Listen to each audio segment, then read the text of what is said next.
What would you do if the company that fired you yesterday woke up banned from its own building today? When I stepped into the lobby that morning, a crowd had already formed around the glass doors. People whispered my name like it was a rumor they were afraid to say too loud. "It has to be about her," someone muttered. "Marielle Dane." "Who else would they ban?" another answered. For a moment, I almost believed it too. After 17 years at Riverside Media Labs, nothing surprised me anymore. Not the long nights, not the forgotten birthdays, not the way people's faces suddenly tightened when the boss's son walked by, and certainly not the idea that I might be erased with a single midnight email. But then I saw the notice. A thick sheet of paper, laminated and stamped by building management, hung at eye level. My name wasn't on it. Not anywhere. Instead, in heavy black letters, it said something none of them expected. "Effective immediately, Riverside Media Labs is prohibited from accessing or occupying this premises." Someone gasped. Someone else whispered, "This has to be wrong."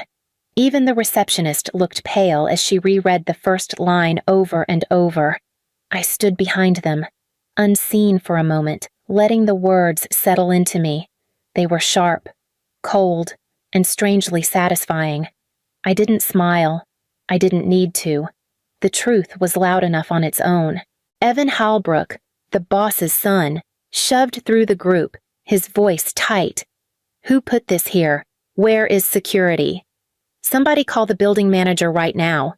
He had no idea I was only a few steps behind him.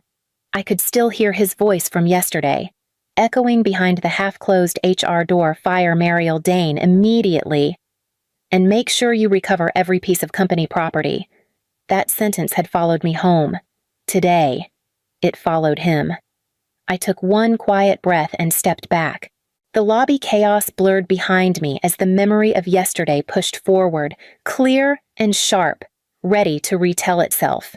That was the day everything shifted and the moment my silence became a weapon. Have you ever walked past a door at the exact wrong or maybe right moment? It was the day before the notice appeared. I had gone upstairs to drop off a maintenance checklist when I heard voices behind the half-closed HR door. I wasn't trying to listen. The words pulled me in on their own. Evan Halbrook's voice came first, sharp and impatient. "Fire Marielle Dane immediately. I want her out before the end of the day. And recover every piece of company property she has ever touched." Lydia Chen, the HR director, lowered her voice. "Evan, 17 years is not something we can rush through. There are procedures." "Then skip them," he snapped. "My father protected her because she kept the lights on when we were nothing. We are not nothing anymore. Just do it." My name hit me like a slap. I froze in the hallway, feeling my throat tighten. 17 years condensed into a sentence spoken between emails and calendar reminders. Evan continued. His tone clipped. "She will not cause trouble. People like her do not fight back." Lydia sighed quietly, a sound of reluctant agreement. "I will send someone to get her badge." My chest burned. I stepped back, careful enough not to make the door creak. My palms were damp, and I felt the kind of humiliation that doesn't explode. It sinks. I walked fast, keeping my head down.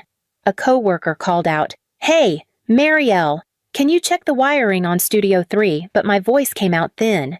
"Not right now." At my desk. I grabbed only what mattered, the old metal file box I kept tucked behind supplies. No one ever asked about it. No one even knew it existed. That anonymity felt like the only control I had left. I slipped the box under my arm, powered down my computer, and walked out before HR could begin their search. By the time they realized I was gone, I was already halfway home, replaying Evan's sentence until it carved itself into me. What happens when the person they were trying to terminate had already vanished? I was barely 5 minutes off the property when my phone buzzed with a message from a coworker. "Jenna, HR is looking for you. Like, urgently." What happened? I didn't answer. I couldn't. My hands were still shaking on the steering wheel. Later, I learned how it unfolded. Lydia stepped out of her office and said, "Find Marielle. Bring her badge." A junior HR assistant hurried down the hall, asking anyone she passed, "Have you seen her? Did she go to the server room?" Security was pulled in. "Check the badge logs. See where she last scanned." Lydia ordered. Evan's voice echoed through the hallway. "How hard is it to locate one person I wanted this finished before my investor call?" "Get her in here," the assistant whispered. "Her badge hasn't scanned anywhere in the last half hour." "Impossible," Evan snapped. "She always lingers. She is probably in a closet fixing something." They had no idea I was already halfway across the Fremont Bridge, driving without the radio on, trying to keep my breathing steady. It felt unreal, 17 years reduced to a hunt through hallways I once kept functioning. When I reached home, I set my bag down gently, like it contained something fragile.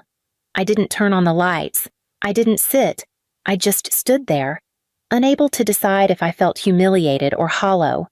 My phone buzzed again. This time, it was an automated HR email. Return all company property within 24 hours. Failure to comply may result in legal action. The phrasing cold, rehearsed, sent a slow anger through me. They wanted everything back. Every tool, every key, every inch of control they thought they had ever given me. I walked to the storage cabinet in my hallway and pulled out the metal file box I had taken from my desk. The latch clicked open, releasing a smell of old paper and ink. If they wanted everything returned, I needed to see exactly what they believed belonged to them and what they had forgotten belonged to me. "Have you ever kept something for so long you forgot it could save you?" I set the metal file box on my living room floor and sank down in front of it. The lid resisted for a moment before giving way with a dull metallic snap. Inside was the kind of paperwork people forget about once their lives move forward: old manuals, receipts, folded envelopes, contracts from a time when Riverside Media Labs was nothing more than a risky idea inside a renovated warehouse. My fingers brushed across a faded manila folder near the bottom. Lease Agreement 2007 M. Dane. My own name stared back at me, half erased by time. I whispered to myself. I thought this was gone. I opened it, and the pages inside crackled like they were waking up after years of silence. Paragraphs I hadn't seen in over a decade slid into view clauses, signatures, red ink stamps from the building owner. A memory surfaced without permission. Back then, we were desperate. The company had no credit. Evan's father, Andrew Halbrook, paced the break room saying, "If we cannot secure this building, we are done by winter." I had stepped in quietly, telling him I could sign the lease under my name. He asked if I was sure. I told him yes. Riverside needed a home, and I believed in what we were building. No one else volunteered. Now, the pages told a different story. I traced a finger along a familiar clause near the end. Tenant must submit written notice of renewal no less than 30 days before the expiration date. My stomach tightened. I looked at the final page. Expiration date? August 1st. Today's date on my phone. August 2nd. They had missed it. Not by hours. By an entire day. No written notice. No legal extension. No protection. I stared at the folder, feeling something colder than anger settle in. They had fired the only person who had ever legally held the roof over their heads. What if the only weapon you need is the one they forgot to look for? I stared at the lease folder on my table for nearly an hour before finally scrolling through my contacts. I hesitated over a familiar name. Elias Moore, former intern, sharp mind, good heart. Now a commercial real estate attorney in downtown Portland. I pressed call. He answered on the second ring. "Mariel, I have not heard your voice in years. Are you all right?" "No," I said, "but I need help." We met that afternoon at a small cafe in the Pearl District, the same one where he used to ask me endless questions about wiring codes and fire panel logic. He slid into the seat across from me, eyes narrowing as he took in my expression. What happened? I placed the folder between us. They fired me yesterday, or tried to. And this was under my bed. He opened it slowly. The shift in his posture was immediate. He scanned the first page, then the second, flipping through the contract with a growing intensity. When did they last renew this, he asked. They never sent a notice. I said, not this year. He exhaled. Marielle, do you know what this means? I shook my head, even though I already suspected. This building, he said, tapping the contract, is legally yours again. They forfeited their rights the moment they missed the renewal deadline. They have no authority to occupy it. None. The words hit hard, not triumphant, not sweet. Heavy. I closed my eyes. Elias. There are people there who depend on their jobs. They are not the ones who did this. He leaned forward. And you did not do this either. You are not punishing the innocent. You are responding to what they triggered. Ethics does not mean silence. It means honesty, even when it is uncomfortable. I swallowed. If I take action, there is no way back. Then take action, he said quietly, because they counted on you staying quiet forever. I looked down at my own handwriting on the lease, my name, my signature, my responsibility. Maybe this was not revenge. Maybe it was simply the truth that had finally come home. What happens inside a boardroom when the forgotten name on a contract suddenly matters? Elias filed the notice with building management early the next morning. By noon, Riverside Media had received their first official warning. I didn't have to be there to know exactly how it played out. People who panic often follow the same script. Later, Jenna called me whispering. Something exploded upstairs. Evan stormed into HR waving a letter. Lydia looks like she might faint. I heard a muffled argument behind her and another voice snapping. Get legal on the phone now. I stayed silent. She eventually hung up, pulled back into the chaos. By late afternoon, my phone rang again, this time from an unfamiliar number. I answered without speaking. Marielle? Evan said, voice smoothed into a fake calmness. I think there's been a misunderstanding. No, I said. There hasn't. He cleared his throat. Let's talk this through. I believe we can resolve this amicably. There's no need for hostility. I let the silence drag until he grew uncomfortable. I don't need amicable. I finally said, I just need lawful. That struck him. When he spoke again, the softness was gone. Our legal team is reviewing your actions. Keeping a commercial lease under your name while the company used the property, some might call that misuse for corporate gain. That is incorrect, I said, my voice steady. You have 17 years of utility receipts and maintenance invoices with my signature on them. If you want to accuse me, start by reimbursing everything I paid. He inhaled sharply. Marielle, this is going to turn into something ugly. It already did, I replied. You just didn't notice until the paperwork arrived. In the background, I heard another voice, probably their lawyer, murmuring instructions, shuffling pages, searching for any angle that could undo the problem they created. Evan tried once more. Come in tomorrow. We can talk like adults. No, I said. My attorney will handle any further communication. Another long pause, then a quiet, frustrated exhale. They had expected fear. They found none. What does power look like when you finally reclaim it in front of the people who stole it? The conference room on the 15th floor of the Portland law office felt too bright, too polished, too staged for what was about to happen. Elias sat beside me, calm as ever, sorting papers with practiced precision. Across the table, Evan Halbrook, Lydia Chen, and their corporate attorney took their seats like a team preparing for a performance. The attorney began immediately. Ms. Dane, Riverside Media believes your actions constitute misuse of a personal lease for corporate gain. By withholding renewal documentation, You may have endangered the company's operations. Elias didn't blink.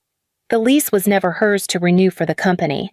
She signed it as an individual because Riverside Media lacked credit in 2007. Every continuation afterward required written notice. They failed to send it. Evan leaned forward. Marielle, be reasonable. We grew. We changed.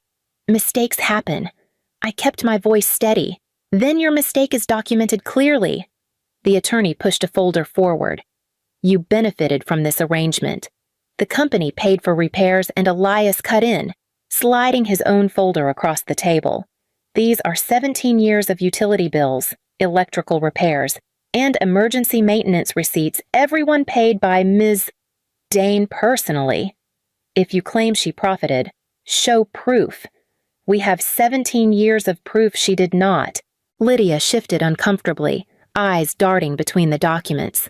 Evan tried again, his voice taking on a forced softness. Mariel, there are dozens of employees counting on that building. You are destroying their jobs. I met his eyes. You fired me first. I am only signing the paperwork you ignored. Silence dropped over the room. Elias turned to the mediator. The lease lapsed. Legally, the building belongs to Ms. Dane again. The eviction notice stands. The mediator reviewed the documents, then closed the file with finality. The law is clear. The termination of tenancy is valid. Evan's jaw locked. Lydia's face drained of color. Elias gathered our papers quietly, the decision already echoing louder than anything they could say. They had lost the one hearing they thought they controlled. Have you ever watched consequences arrive in real time? The 48-hour vacate order went up early in the morning, taped directly to the executive office door. A few employees saw it first. One whispered, "Is this real?" Another lifted their phone to record a shaky video. Within minutes, the hallway filled with murmurs, disbelief, and the kind of fear that spreads faster than truth. Downstairs, someone said, "They have 2 days to get out," and the panic sharpened. I sat in my car across the street, engine off, watching the building through the windshield. I did not feel triumph. I did not feel revenge, only a steady, quiet certainty that this moment belonged to them, not to me. They had created it with their arrogance, their shortcuts, their refusal to read the documents they depended on. By lunchtime, the story had leaked. A Portland tech blog posted, "Riverside Media faces emergency relocation after lease dispute."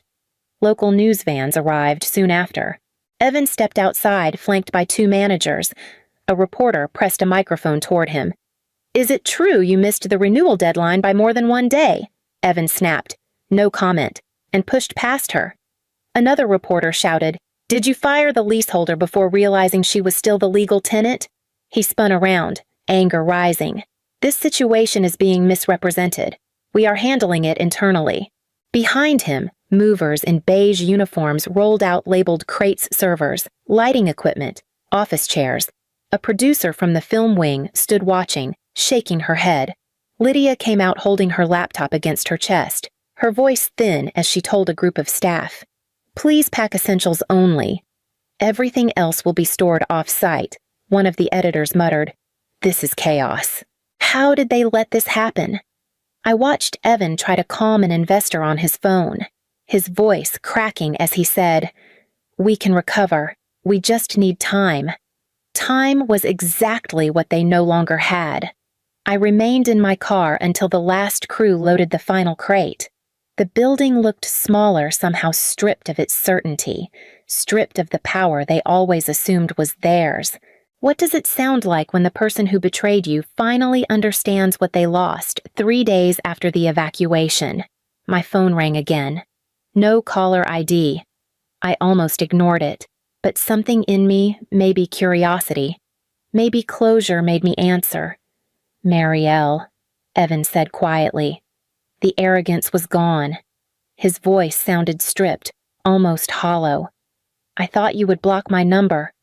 I considered it. I replied, A breath on the other end. I wanted to tell you. I thought you were replaceable. I was wrong. He let the admission settle between us. I didn't fill the silence. The board met this morning. He continued. They removed me. Investors said I mishandled the transition, the firing, everything. They want someone else to rebuild trust. Then they made the right choice. I said. There was a soft, bitter laugh. Lydia is being investigated too. The termination procedures, the missing renewals, apparently it all matters now. It always mattered. I said. Evan exhaled, long and tired. Riverside Media is operating out of a shared workspace for now. Half our clients backed out. The damage is worse than I expected. I didn't offer sympathy. He wasn't calling for comfort, and I wasn't the person to give it. After a moment, he asked, "What will you do with the building I have not decided?" I said, "But I know what I will not do. I will not let it become a monument to the people who forgot where they started." "What does that mean?" he asked, almost afraid of the answer. "It means I am opening it to smaller creative teams," I said. "People who still remember what it feels like to build something from nothing." He grew quiet. "You are giving them the chance we wasted. That is one way to see it." He didn't argue. He didn't defend himself. For once. Evan Halbrook simply listened. When the call ended, I set the phone down, feeling neither triumph nor regret. Only a calm recognition that everything unfolding was the cost of choices he had made long before he realized their price. What if the quietest people are the ones holding the loudest truths? The building was finally mine again, not as a prize, not as a trophy, but as a reminder of everything I had carried alone for 17 years. I walked through the front entrance one last time before the new tenants arrived. The hall was empty, the echoes softer than I remembered. No reporters, no managers, no one calling my name for a last-minute emergency fix. Just me. Elias met me near the lobby. "They signed the final release this morning," he said. "Everything is officially closed." "Thank you," I replied. He studied me for a moment. "You do not seem relieved." "I am," I said, "just not in the way people expect." He nodded, as if he understood. He always had. Upstairs, in what used to be the operations office, I found a single object left behind an old key. My key. It must have been the one Evan dropped the day he emptied out his desk. I picked it up and turned it over in my palm. The metal was scratched from years of use, familiar in a way nothing else was. Elias stepped beside me. "You going to throw it out?" "No," I said. "I'm keeping it." Why? Because leverage lasts longer than gratitude. And because this key reminds me that I carried more than they ever saw. He gave a quiet smile. "So what now? I rent the building out." I said, "Small teams, independent creators, people who still remember what effort feels like." "That sounds right." We walked out together, locking the door behind us. I slipped the key into my pocket, not with bitterness, but with a calm certainty I hadn't felt in months. At home. I hung it on the wall, not as revenge, not as a victory, as a reminder that I finally stopped carrying a company that stopped seeing me. 17 years ago, I helped them rise. Yesterday, they tried to erase me. Today, they learned you cannot fire the foundation you stand on.